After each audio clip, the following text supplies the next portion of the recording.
రాత్రి 10:30కి ఏం జరిగింది, పోలీసుల వ్యవహారం ఏం జరిగింది అనేది బాధిత కొడుకు ఒక్కసారి రాత్రి ఏం జరిగిందో నేను మాట్లాడుతూ వినిపిస్తా. సురేష్, సురేష్, నేను మీడియాలో ఉన్నాను. రాత్రి పోలీసులు ఎన్ని గంటలకు మీ ఇంటికి వచ్చారు? అంటే ముందు నాకు సాయంత్రం నుంచే కాల్ చేస్తున్నారన్న. ఓకే. నేను ఏం చెప్పానంటే ఇంకా అతనికి మాకు సంబంధం లేదండి, నేను బాడీ గారు కూడా రానని చెప్పాను కదా.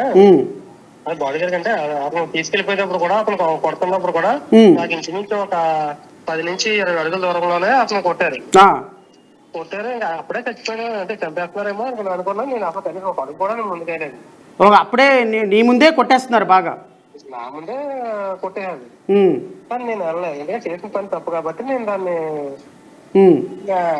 దాన్ని సపోర్ట్ చేయలేదు. నేను అలాగనే తను స్టేషన్ తీసుకెళ్లారు, ఎన్ని చేశారు, ఏం చేసేసారో నేను అసలు కనీసం చూడలేదు. నేను రాత్రి ఎన్ని గంటలకు వచ్చారు వాళ్ళు మీ దగ్గరికి?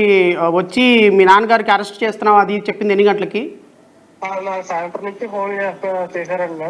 చేసిన తర్వాత నేను చెప్పాను, నాకు సంబంధం లేదండి, నాకెందుకు చేస్తున్నారు వస్తున్నాను నేనంటే, లేదండి ఎవరితో ఇంటిమేషన్ ఇవ్వాలి కదా అని అన్నారు. ఇంటిమేషన్ ఇవ్వాలి కదా అని అంటే, మరి నేను నాకు సంబంధం లేదు చెప్తారండి, పని చేయండి, మార్నింగ్ కలుద్దానండి, మార్నింగ్ వస్తానండి అని అన్నాను. మార్నింగ్ వస్తానని చెప్పిన తర్వాత వాళ్ళు ఏం చేశారంటే నైట్ 10:30కి వచ్చారు. 10:30కి వచ్చారు రాత్రి. వచ్చి ఏం చెప్పారు? నలుగురు వచ్చి మీకు ఇవ్వాలంటే మరి అర్థం పెట్టండి అని పోస్ట్ చేశారు. నేను వద్దని చెప్తున్నాను కదండి అని చెప్పినా, సరే అండి ఇంకా పెట్టేయండి మా వాళ్ళు అంటే ఇంకా తప్పక నేను పెట్టేయాను.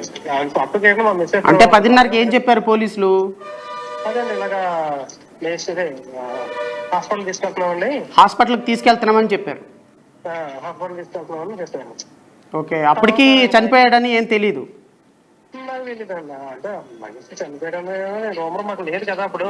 లేదు. ఓకే. మాకు రావడం ఏంటంటే కోర్టు నుంచి శిక్ష పడింది, ఇన్ని సంవత్సరాలు శిక్ష పడింది అని న్యూస్ వచ్చింది తప్ప మనకి ఇది ఏం తెలియదు.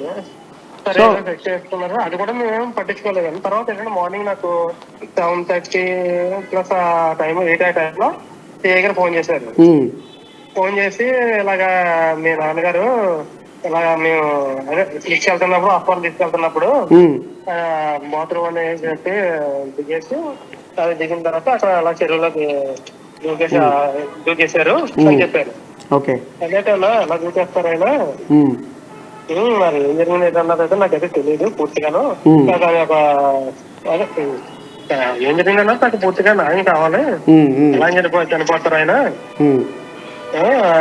నాకు పోలీసులు తీసుకెళ్ళి అక్కడ హాస్పిటల్ తీసుకెళ్ళినప్పుడు మళ్ళీ అక్కడ నుంచి రిమాండ్ తీసుకెళ్ళాలి, రిమాండ్ తీసుకెళ్ళకుండా మళ్ళీ వెనక్కి ఎందుకు తీసుకెళ్లారు? మరి నాకు తెలిసిన 10:30 టైంకి మీరు వచ్చారు, అక్కడ నుంచి తీసుకొచ్చిన కెమెరా విజువల్స్ అన్ని ఉంటాయి, అక్కడ నుంచి టౌన్ స్టేషన్ కూడా తీసుకెళ్లారంట. నాకు టౌన్ స్టేషన్ కూడా తీసుకెళ్లారు, టౌన్ స్టేషన్ కూడా తీసుకెళ్లారంట. మరి తీసుకెళ్ళిన వాళ్ళు మళ్ళీ వెనక్కి ఎందుకు తీసుకొచ్చారు? మళ్ళీ వెనక్కి తీసుకొచ్చారు ఎందుకంటే ఇప్పుడు అక్కడ ఉన్న చెరువు అమ్మని వీళ్ళు వెళ్ళి రూట్ లో అమ్మని లెఫ్ట్ సైడ్ ఉంది, అంటే రోడ్ లెఫ్ట్ సైడ్ ఉంది, చెరువు అమ్మ రైట్ సైడ్ ఉంది. ఇప్పుడు మరి జీప్ ఆ రోడ్ డివైడర్ దాటుకొని అటుపక్కకి వెళ్ళి ఇలా వెళ్ళిపోతారు, మళ్ళీ వెనక్కి రావాల్సి వస్తుంది. చెరువుకి దగ్గరికి వెళ్ళాలంటే మళ్ళీ వెనక్కి రావాలి, పక్కన టర్నింగ్ తీసుకొని మళ్ళీ మళ్ళీ వెనక్కి రావాలి. సరే ఏం జరిగింది ఏంటన్నది మాకు అయితే మిస్టేక్ కింద మిగిలిందండి. రైట్ సురేష్, ఓకే, నేను మళ్ళీ మాట్లాడతాను. బాధిత చనిపోయినటువంటి వ్యక్తి యొక్క కొడుకు వెర్షన్ ఇది. రాత్రి 10:30కి పోలీసులు 10 గంటలకు వచ్చి 10:30కి వచ్చి మీ తండ్రి గారిని పోలీసులు మేము హాస్పిటల్కి తీసుకెళ్ళాలి, అరెస్ట్ చేస్తున్నాము అని పోలీసులకు ఇన్ఫర్మేషన్ ఇచ్చినటువంటి 10:30కి పోలీసులు 10:30కే ఎలా దూకేశాడు అని 10:30కే సిఐ 10-10:30 మధ్యలో దూకేశాడని అంటే దూకేసిన తర్వాత పిల్లల దగ్గరకు వచ్చి సంతకం పెట్టించుకున్నారా పోలీసులు? సిఐ గారు దూకేసిన తర్వాత చంపేసిన తర్వాత వచ్చి వీళ్ళ దగ్గర సంతకం పెట్టించుకొని తీసుకొని వెళ్ళిపోయి, అంటే ఒక చిన్న పాపకి ఆ చిన్న పాప మీద అఘాయిత్యం జరిగిందా లేదా నాకు తెలీదు, బహుశా పోలీసులకు కూడా తెలుసో లేదో నాకు తెలీదు. బహుశా మీడియా వాళ్ళకు కూడా తెలుసో లేదో నాకు తెలియదు. ఎందుకు తెలీదు అంటే ఆ పాప మీద అఘాయిత్యం చేసినటువంటి ఆనవాళ్ళు మెడికల్ రికార్డులో మాత్రమే తెలుస్తాయి.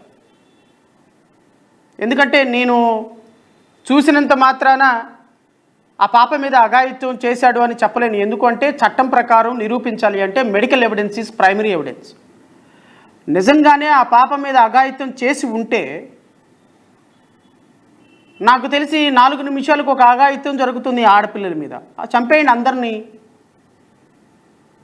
నాకు తెలిసి ఈ కూటమి ప్రభుత్వం వచ్చిన తర్వాత నాకు తెలిసి 34,000 క్రైమ్స్ ఆడపిల్లల మీద రిజిస్టర్ అయితే అందులో పోక్సో కేసులే రమారమి 4,800 5,000 కేసులు పోక్సో కేసులు ఉన్నాయి. అంటే చిన్నపిల్లల మీద అఘాయిత్యాలు చేసినటువంటి మరి 5,000 మంది నిందితులను కూడా చంపేయండి, ఇంకెందుకు కోర్టులు ఎందుకు? అంటే నేను ఒక న్యాయమూర్తిగా పనిచేశాను కాబట్టి కోర్టుల్లో కేసులు ఎలా పెడతారు, ఎలా కేసులు పెడతారనే అంశాల మీద నాకు కొంత అవగాహన ఉంది. కాబట్టి చట్టాన్ని గౌరవించే వ్యక్తిగా వంగలపూడి అనిత గారైనా, గౌరవ ముఖ్యమంత్రి గారైనా, ఉప ముఖ్యమంత్రి గారైనా రాజ్యాంగం మీద ప్రమాణం చేసి చట్టాన్ని, న్యాయాన్ని గౌరవిస్తాము, వ్యవస్థలను గౌరవిస్తామని చెప్పి ముఖ్యమంత్రులు అయినారు. కాబట్టి నేను వాళ్ళని అడుగుతున్నా, ఒక చిన్న పాప మీద అఘాయిత్యం చేశాడు అని చెప్పటానికి నా దగ్గర ఉన్న ఆధారం ఏంటో నాకు తెలీదు, లేదా గౌరవ ఎస్పీ గారి దగ్గర ఉన్న ఆధారం ఏంటో ఆయనకు తెలీదు, లేదంటే మీడియా వాళ్ళు ఈరోజు కీచకుడు బలి, కీచకుడు బధ, కీచకుడు మరణం, కీచకుడు దీపావళి అని చెప్పి మాట్లాడుతున్నటువంటి మీడియా వాళ్ళ దగ్గర ఉన్న ఆధారం ఏంటో నాకైతే తెలీదు. ఆ పాప అఘాయిత్యం జరిగిందని ఆ పాపకు సంబంధించినటువంటి మెడికల్ రిపోర్ట్ ఎవరి దగ్గర ఉందా ఎవరికి తెలీదు. పోనీ ఈ సోకాల్డ్ మేధావులు అంతా చెప్తున్నారు గత 3 సార్లు అంట రేప్ చేశాడంట. 3 సార్లు రేప్ ఎలా చేశారు, ఎప్పుడు చేశారు, ఎలా జరిగింది, ఏంటి, దానికి ఏమన్నా ఆధారం ఉందా? ఎవ్వడికి తెలీదు.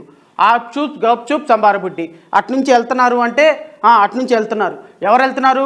100 మంది వెళ్తున్నారు, 1000 మంది వెళ్తున్నారు, 1,00,000 మంది వెళ్తున్నారు. అంత గాల్లో పోగేసి మాట్లాడేటువంటి వార్తలు తప్ప ఒక్కదానికి ఆధారమైనా ఉంటుందా? ఒక్కదానికి ఆధారం ఉందా? 3 సార్లు కేవలం తల్లిదండ్రులకు మాత్రమే పంపించగలిగినటువంటి వార్డెన్స్ ఎవరో ఒకడు వెళ్ళిపోయి నీ తాతని, తండ్రిని, బాబాయిని అంటే పంపించేస్తారా? ఒక మైనర్ పాపని 3 సార్లు పంపించామని చెప్పినటువంటి అధికారుల మీద యాక్షన్స్ ఏమి ఉండవా? అధికారులని ఏమీ సస్పెండ్ చేయరా? అధికారులకి ఒక సిస్టమ్ లేదా?